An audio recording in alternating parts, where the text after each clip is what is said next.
Panda. I got broads in Atlanta, just took the lean in the family. Credit cards and the scammers, getting no licks in the band. Legacies. Hey everyone, I'm Jonathan Chow, and I lead the gameplay and balance team on Wild Rift. We've got a lot to share with you today, so let's get started. Wild Rift's gameplay will look pretty familiar to League players, so we thought we'd start at the same place every League game does. Let's head into Chance Select. Just like on PC, you can select from a range of summoner spells that give you powerful but limited tools to turn the tide of battle. Smite will be a little different, but we'll get into that later. With Wild Rift's rune system, we're looking to bring the meaningful pre-game decision-making of runes reforged on PC, but streamlined for shorter game sessions. There are 8 keystone runes to choose from, like Electrocute, Airy, and Conquer. You can then pick 3 minor runes to complement your choice. We've added a few new minor runes unique to Wild Rift, like Sweet Tooth, which grants you gold when you eat honey fruit, and Loyalty, which gives you and your lane partner defensive stats when you're close to each other, and this bonus stacks too. You might have figured out some of this already from our previous gameplay clips, but let's talk about some of the features of our map, which is called Wild Rift.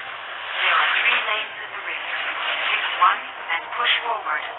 Defeat the enemy turrets and nexus.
Wild Rift still has all the phases of a League game that you would expect, but shortened to 15 to 20 minutes.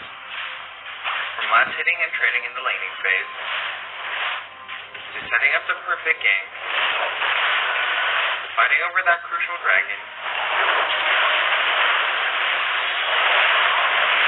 to clutch team fights.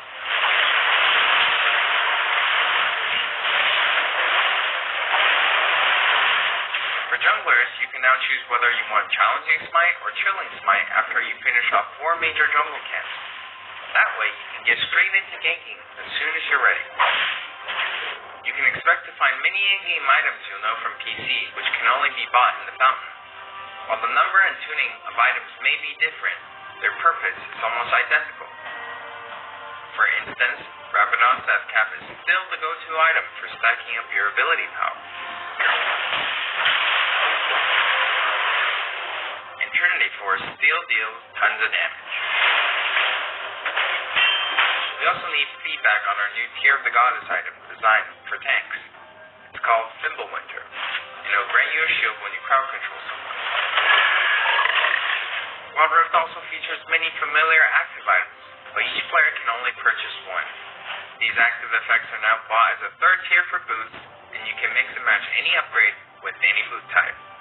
Support players might want to pick up the Redemption enchant, and tanks can grab the Stone Plate for extra resistances.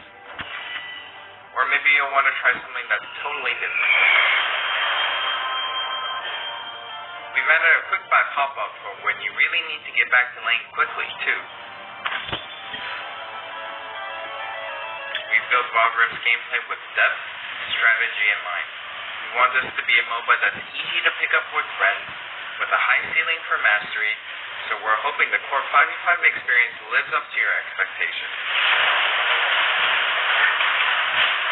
Speaking of 5v5, the regional alpha also has co-op versus AI available to practice your skills, a tutorial that covers controls and abilities, and we're looking to add new modes after launch.